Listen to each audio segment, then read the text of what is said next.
Herkese merhaba arkadaşlar. Kanalıma hoş geldiniz. Bir önceki videomda sizinle şöyle minik tavşan kartlıklar örmüştük. İki gözlü içerisi. Son derece pratik ve keyifli bir model. Benim bir tanesini örmem 30 maksimum 40 dakika sürüyor. Umarım sizde de durum aynı olur. Bugün de ayıcık versiyonunu çalışacağız. Bakın bu da aynı şekilde iki gözlü. Ebatı yaklaşık 9 santime 12 santim. Yaklaşık diyorum çünkü mesela bu ipten dolayı kağıt ip biliyorsunuz renkten renge bile değişebiliyor. Renginden dolayı bu ebat olarak bir tık daha büyük oldu. Bu da bu şekilde oldu. Hazırsanız örmeye başlayalım. Evet, gelelim malzeme listemize. Ben 40 gram kadar kağıt iplik kullandım bir adet için. 3 milim tığla ördüm. Gözler ve burun işlemesi için bir miktar siyah koton iplik, yine aynı şekilde burnu örmek için krem rengi bir miktar iplik, yine çıt çıt şöyle bir metal, aslında metal rengi de kullanabilirsiniz hangisinden bulursanız.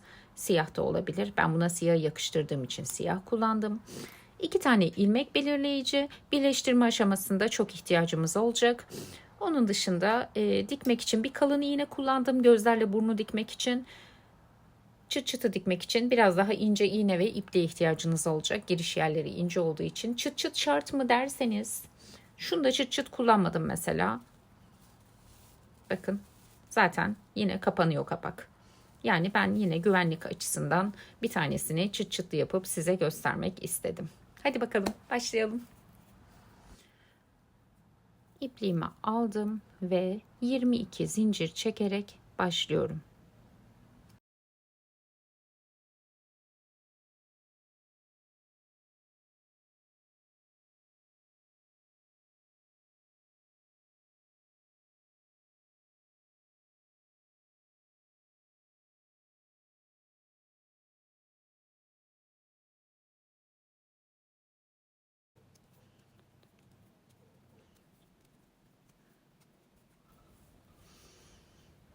...22 zincir çektim. Aslında şunu da belirtmek istiyorum. Bu kısım tavşan çantayla tamamen aynı. Tavşan cüzdanla. Eğer onu ördüyseniz burayı zaten hızlıca geçebilirsiniz. Ben o videoyu görmeyip direkt buradan başlayanlar için bu kısmı da öreceğim şimdi sizinle beraber. Yer yer hızlı geçeceğim tabii ki. İpliğimi doladım ve geriye dönerek 3. ilmeğe bir tane yarım trabzan yapıyorum. Doladım. Tek seferde hepsini çıktım. İlk defa örecek olanlar için biraz daha detaylı anlatmaya çalışıyorum elimden geldiğince. Yine yandaki ilmeğe ipliği doladım ve bir tane daha yarım trabzan yaptım.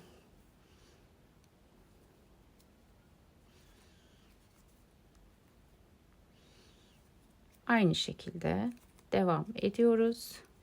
Bu şekilde sıra sonuna kadar örelim.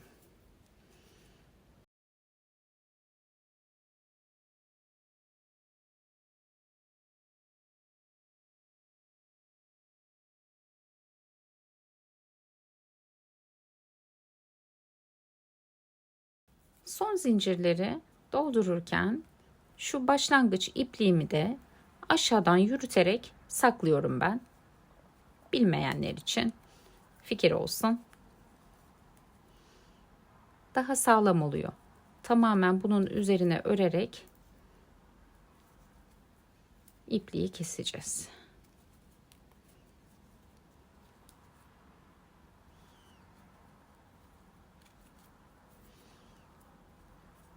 Yine zincirlerin içini örüyorum. Bir şey değişmedi. Sadece arka taraftan başlangıç ipliğimi yürütüyorum. Sonuncuya da yaptık. Şimdi bu ipliği buradan hafifçe çekip kesebiliriz.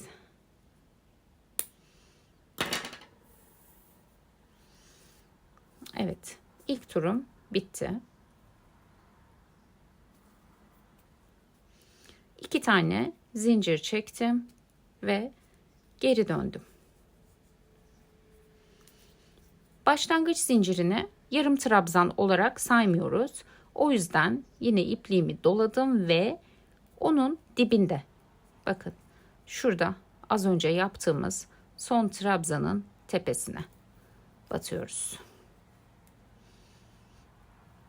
Bu yine ilk trabzanımız. Zinciri saymıyoruz. 2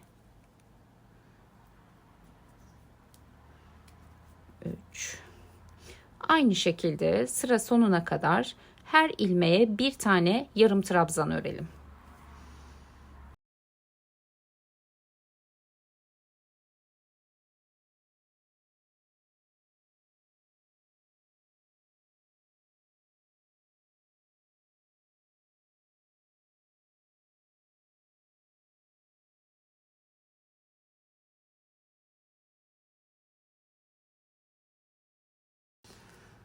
Sonuncu ilmeğe de trabzanımı ördüm. Tekrar 2 zincir çektim ve ters çevirdim. Bakın bu şekilde 21 sıra boyunca 19 sıra daha öreceğiz. Yani toplamda 21 sıramız olacak. 21 sıra olsun. Katlama şeklini göstermek üzere buluşalım. Evet, tam 21 tur oldu benimki. Hatta ebatı da aynı olsun isterseniz diye ölçüsünü de veriyorum size. 10 santim genişlik ve 19 santim yükseklik. Mesela diğer ipte yükseklik 21 santim olmuştu. Ama dediğim gibi ben ebatını çok önemsemiyorum ama aynı ebatta çalışmak isterseniz hani satış amaçlı yapıyor olabilirsiniz. Santimlerine dikkat etmenizi öneririm. Şimdi parçamızı aldık elimize ve 7. sıraya kadar sayıyoruz. 1, 2, 3, 4, 5, 6, 7. Tam şu kısma bir tane ilmek belirleyici takalım.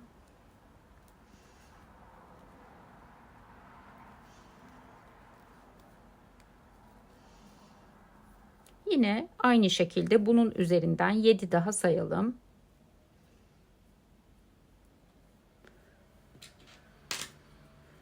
Oraya da bir ilmek belirleyici takalım. Şimdi bunun bir tanesi kapak olacak. Diğer tarafı da kartlık. Biz şimdi bu kartlığın ara gözünü oluşturacağız beraber. Bunun için parçamızı ters çeviriyoruz. 7. turda ilmek belirleyici taktığımız yere gelelim. Bakın şurada görünüyor zaten nerelerden örmemiz gerektiği. Şuradan ipliğimi ekliyorum. Bir zincirle sabitledim ve zincirin dibinden itibaren örmeye başlıyorum. Bir tane sık iğne ördüm.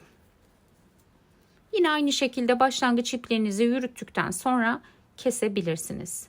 Bakın. İpliği dolamadan aldım ve tek seferde çıkardım. Tekrar.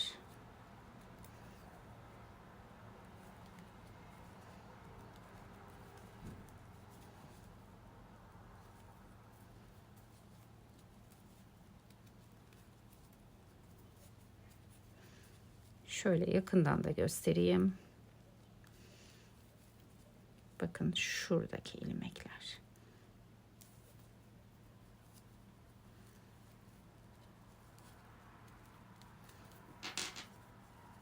Bence artık bunu kesebiliriz. Sıkılaştırdıktan sonra. Aynı şekilde sıra sonuna kadar şuradaki ilmeklere birer tane sık iğne örelim. Toplamda 20 sık iğne örmüş olacağız.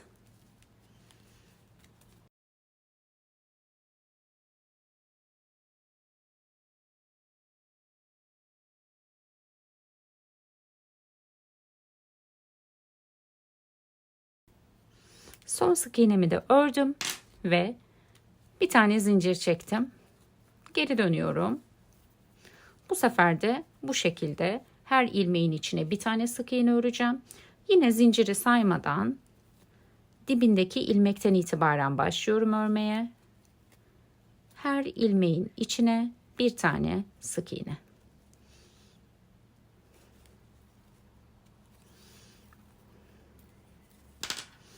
Bu şekilde dönerek tur başlarında bir zincir çekerek ben 10 sıra ördüm. Bunda şöyle dikkat edin buna.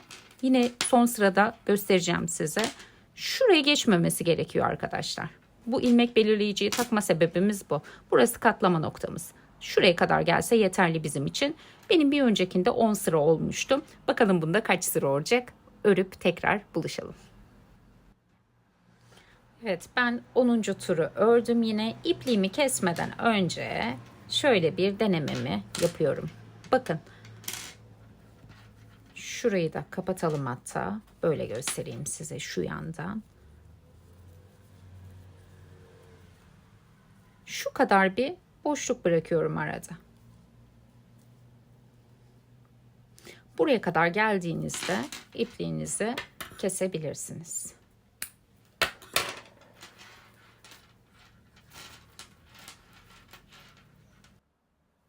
İpliğimi gizledim, ilmek belirleyicileri çıkardım ve şimdi katlama kısmını gösteriyorum size.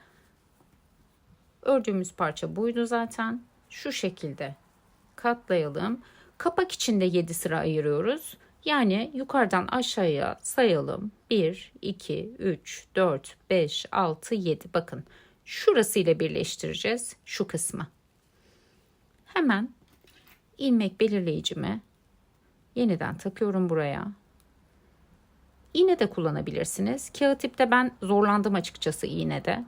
O yüzden bunlarla ilerledim. Yoksa şu kenarlarını iğneleyip o şekilde de dönebilirsiniz. Aynı şekilde tam karşısına bu kısmı da iğneleyelim.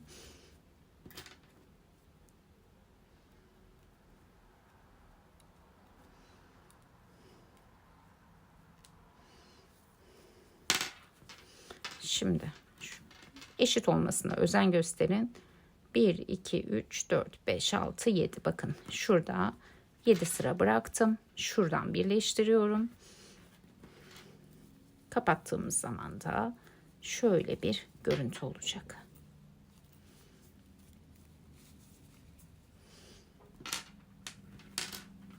Böyle çevirelim ve ipliğimizi bu sefer tam şuradan ekliyoruz.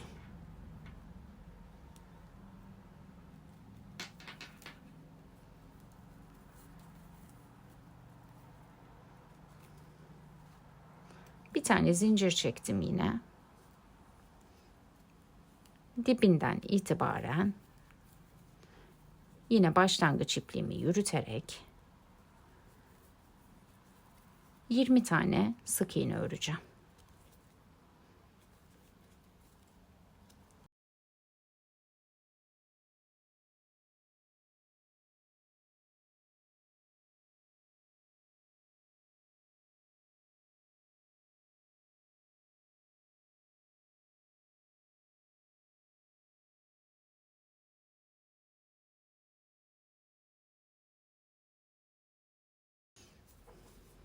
Her ilmeğin içine bir tane sık iğne ördüm. 20 tane sık iğne oldu.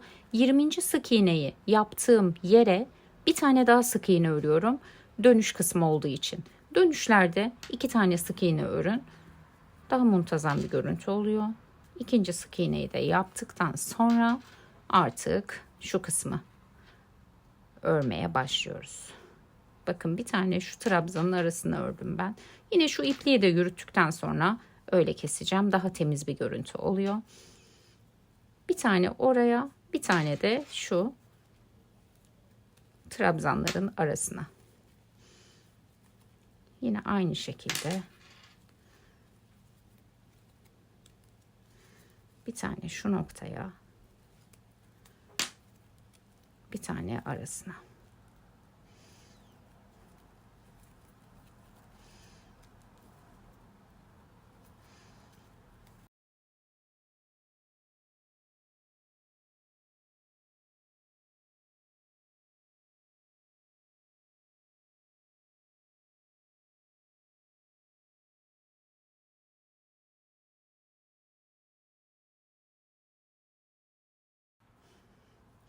Bakın şu noktaya kadar geldim.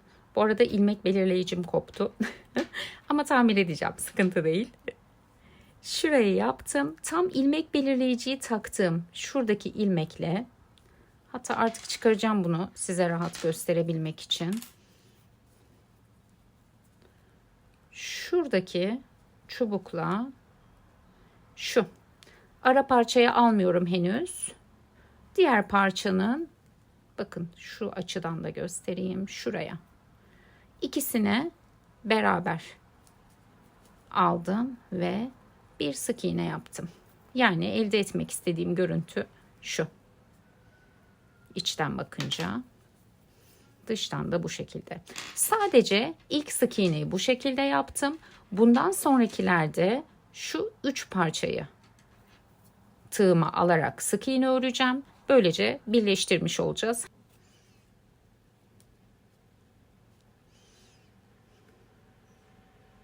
Bakın. Üçünden de geçirdim tığımı. Çıkardım ve bir sık iğne yaptım. Aynı şekilde yanda yine üçünden geçiriyorum ve bir sık iğne örüyorum.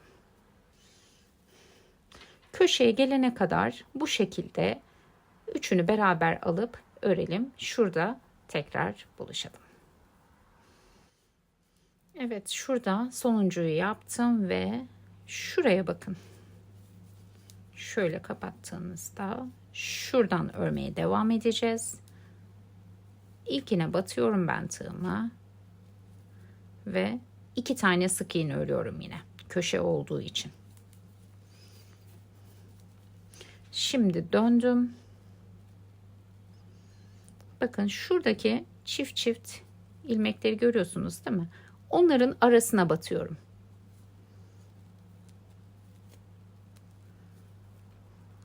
Tekrar şurayı ayır ve şuraya.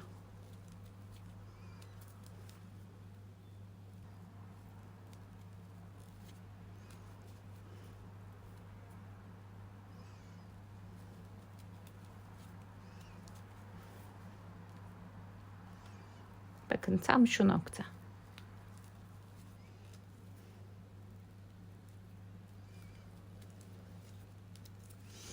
Sıra sonuna kadar aynı şekilde örelim. Sonuncuya geldim. Tekrar 2 tane sık iğne örüyorum. Ve bu kısmı birleştirmeye geçiyorum bu sefer de. Yine şöyle tığıma üçünü birden alıyorum ve bir tane sık iğne ile birleştiriyorum.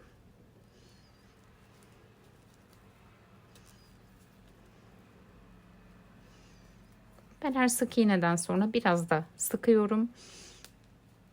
Aynı zamanda dikmiş oluyoruz çünkü biliyorsunuz, sağlam olsun.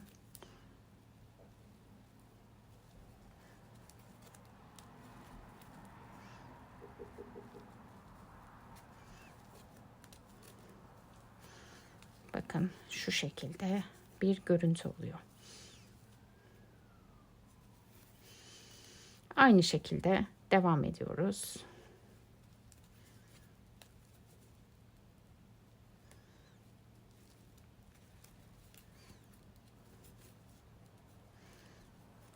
Önemli olan şu kısmın şurasıyla denk gelmesi. Ona dikkat edelim. O yüzden burayı çıkarmadım henüz.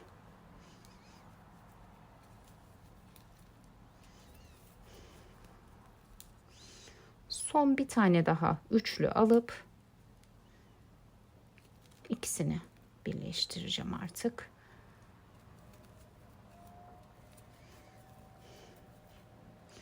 Artık çıkarabilirim bunu. Bakın tam tığımı şuradan geçiriyorum ve şuradaki ilmeği alıyorum.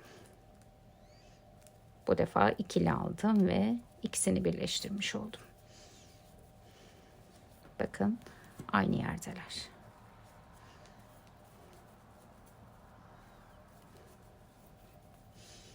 Yine şu şekilde devam ediyoruz sık iğne örerek. Sonuncuya geldiğimde yine 2 tane sık iğne ördüm.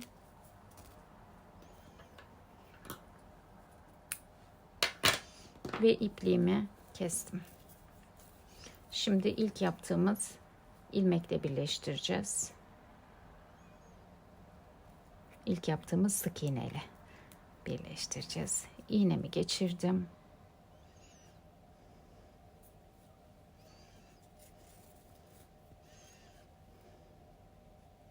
Onun ikisini aldım iğneye. Bunun da alttakini aldım ve şöyle çektim. Evet, ipliği biraz içeriden yürüttükten sonra kestim. Buradakini de kestim. Evet, şöyle elinizle düzelttirebilirsiniz. Bakın, kapağını kapattığımızda şöyle minik bir kartlığımız oldu. Şimdi kulaklarını öreceğiz ayıcığım. Ben bir tane kulak hazırlamıştım zaten şöyle. Şu şekilde. Şimdi yanına bir tane daha örelim beraber. Kulaklar için sihirli halka içine 6 tane sık iğne örerek başlıyoruz.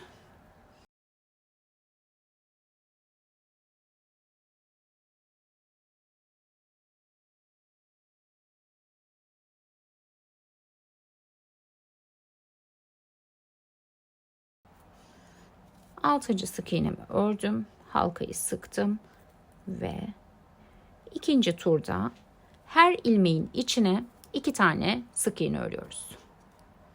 Yani 6 defa arttırma işlemi yapıyoruz.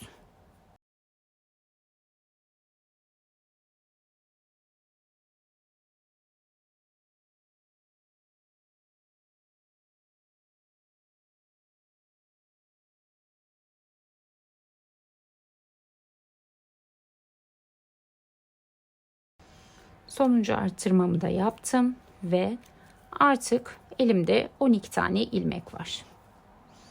Şimdi her ilmeğin içine bir tane sık iğne örüyoruz. Bu şekilde 3 sıra öreceğiz. Yani birleştirme vesaire yapmadan 3 tur boyunca 12 sık iğne öreceğiz. Son sık iğnemi de ördüm. Parçayı elimde şöyle birleştiriyorum ve ilmekler bakın karşılıklı denk geldi. Tığımı geçirdim ikisinden. Bir tane sık iğne ördüm. İkinci ilmekleri geçirdim karşılıklı. Bir tane daha sık iğne ördüm. Üçüncüleri yaptım aynı şekilde. Bakın şöyle kapatmış oluyoruz. Dördüncü ve beşinci sık iğnemi de yaptıktan sonra kulağımız hazır. Şimdi şöyle kapalıyken göstereyim. Dikerken açıp dikebilirsiniz, daha rahat olur. Kulakları tam şurada gördüğünüz çizgi var ya. Oraya dikeceğiz. Yani şurayı saymayın. 1, 2, 3, 4, 5. 5. turun hemen bitimi. Böyle ve böyle. Şu kenarlara yakın diktim ben. Şöyle göstereyim. Şuradan.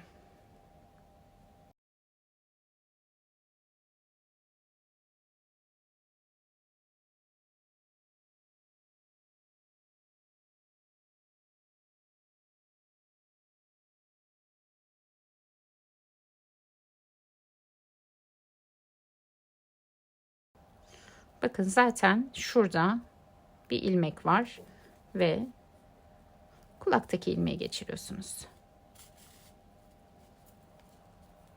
Yine aynı şekilde yan tarafa batıyoruz ve tekrar cüzdandakinden bir yanına da aynı şekilde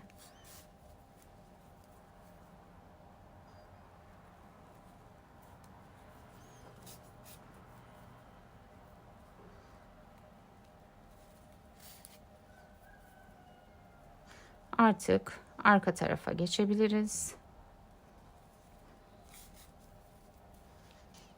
Arkayı da hemen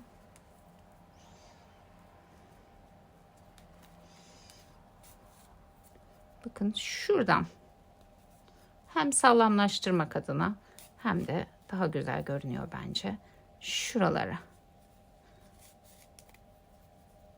diktim.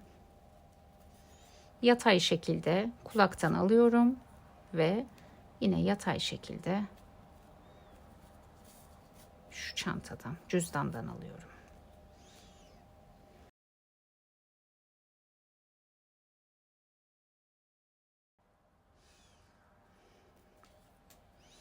Bakın arkadan görüntü bu şekilde oldu. Önden böyle. İçten zaten belli bile olmayacak dikişiniz. Kapattığınızda da şöyle görünecek. Diğer kulağı da aynı şekilde dikelim. İkinci kulağı da diktik. Şu mesafeye dikkat etmeniz önemli. Çünkü bunları ortalayarak burnu dikeceğiz. Şöyle arkadan ve önden görüntü bu şekilde. Şimdi burnu örerek başlayalım. Normal bir amigurumi ipliği, herhangi bir marka olabilir. Yine 3 milim tığla ördüm. Sihirli halka içine 3 tane zincir çektim ve bir tane ikili trabzan ördüm.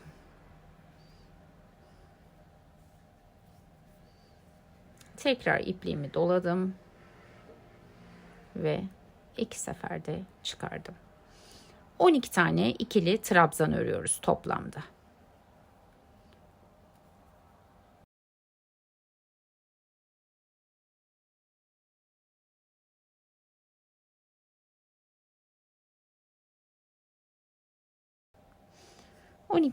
ikili trabzanımı ördüm. Halkayı sıkıştırarak kapatıyorum ve ilk ördüğüm ikili trabzanın tepesine şöyle bir ilmek kaydırma ile bağlanıyorum. İpliği biraz uzun kestim. Dikişte bu ipliği kullanacağım.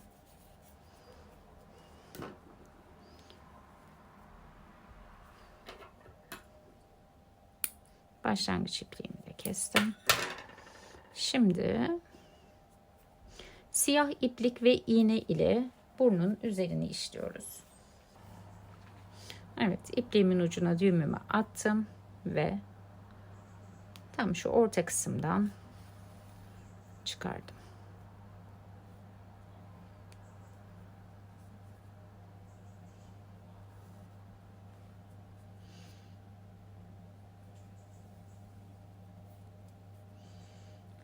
Yani zevkinize göre ayarlayabilirsiniz büyüklüğü. Ben şöyle 3 ilmeğe yaptım. Şu bir de ortadakini de geçelim beraber.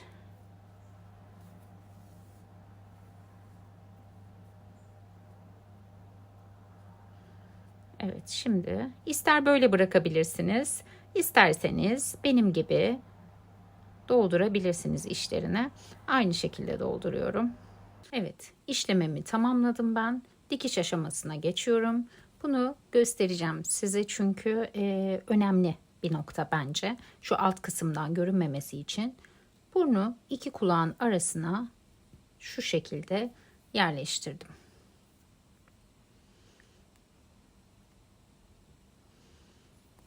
Şu ipliğim alt kısımda kalsın. İsterseniz iğneleyebilirsiniz bu aşamada.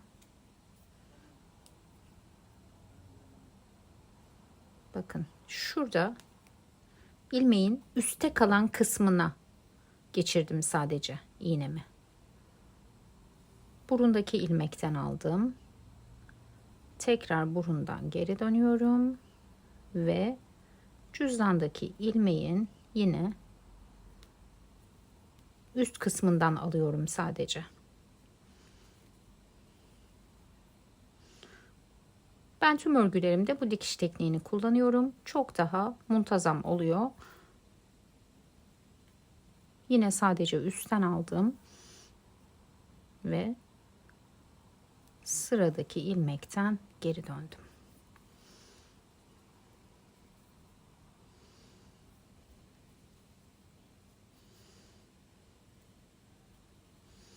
Cüzdandaki ilmeği alış şekliniz çok önemli. Bakın burada hiçbir şey görünmüyor. Daha temiz bir görüntü.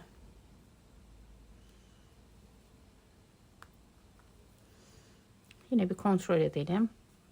Burnumuz düzgün mü? Evet. Devam edebiliriz.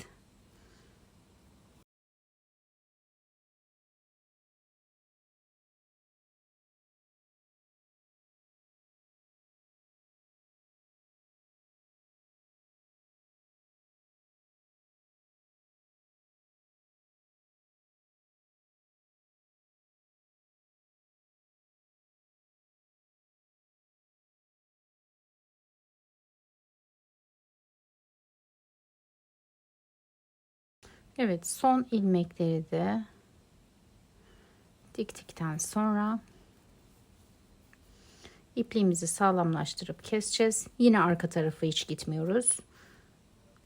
Şurada yine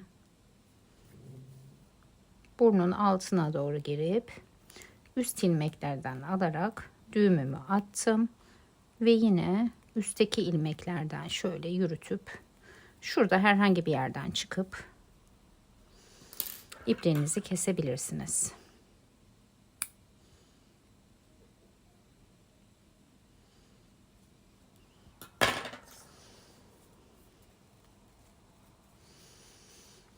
Evet. Şöyle biraz düzeltelim. Burun hazır. Şimdi gözleri örüp hemen burnun iki yanına dikeceğiz. Bunun için siyah iplik ve yine 3 milim tığ. Tamamını 3 milim tığla ördüm. Sihirli halka içine 6 tane sık iğne örüyorum.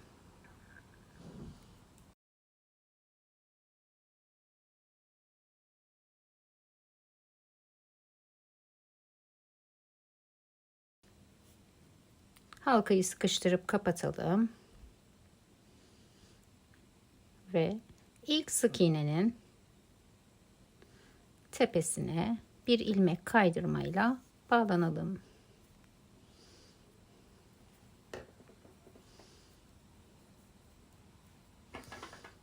Başlangıç ipliğimizi kesiyoruz ve yine az önce gösterdiğim tekniği kullanarak şu şekilde iki yana dikelim. Evet, gözleri de diktim aynı şekilde. Bakın gayet temiz bir görüntü var arkada. Şimdi çıt çıtı dikelim. Ben şöyle siyah bir çıt çıt kullandım. Metal. İsterseniz şu tavşanda kullandığım şu tarz çıt çıtlardan da kullanabilirsiniz.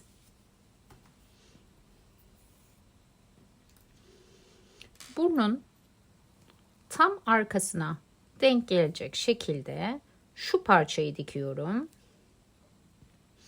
Bunu diktikten sonra da şöyle yerini belirleyebilirsiniz, kapatır gibi yapıp. Bakın zaten şuraya kadar gelmesini istiyoruz. Tam karşısına şuraya da alt parçayı dikiyoruz.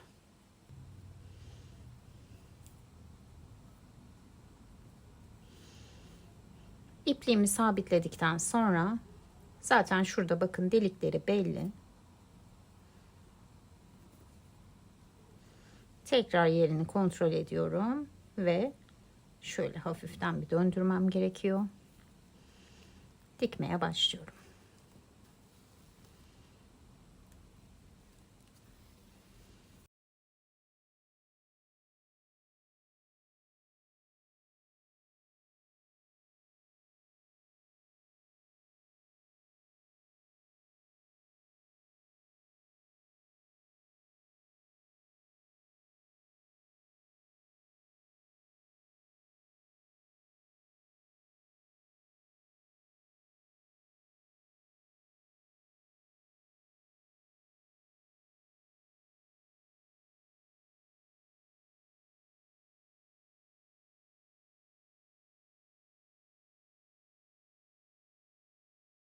Evet, ipliğimi sağlamlaştırıp kestim ve hemen diğerini yerini belirliyorum.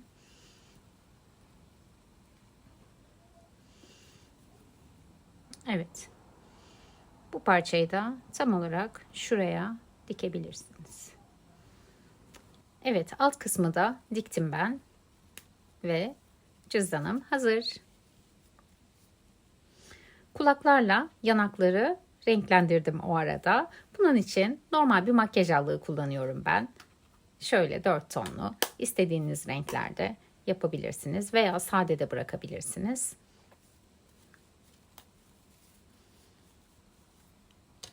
Rahat rahat kredi kartı, kimlik ve kağıt paranız giriyor içeri. Daha önce ördüklerimi de göstereyim size.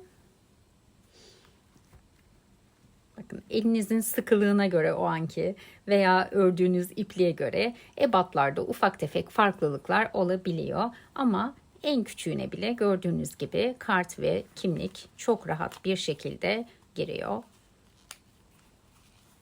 Daha önce ördüğümüz tavşanları da göstereyim size. Görmeyenler olduysa kendiniz ve sevdikleriniz için pratik bir şekilde örebileceğiniz minik hediyelikler. Eğer örerseniz beni etiketlemeyi unutmayın. Instagram sayfamı açıklama kısmına ekliyorum. Tavşan cüzdan yapımını da yine burada bulabilirsiniz. Videonun sonunda paylaşıyorum ve açıklama kısmına da ekliyorum. Kanalıma abone olmayı ve bildirim zilini açmayı unutmayın. Görüşmek üzere.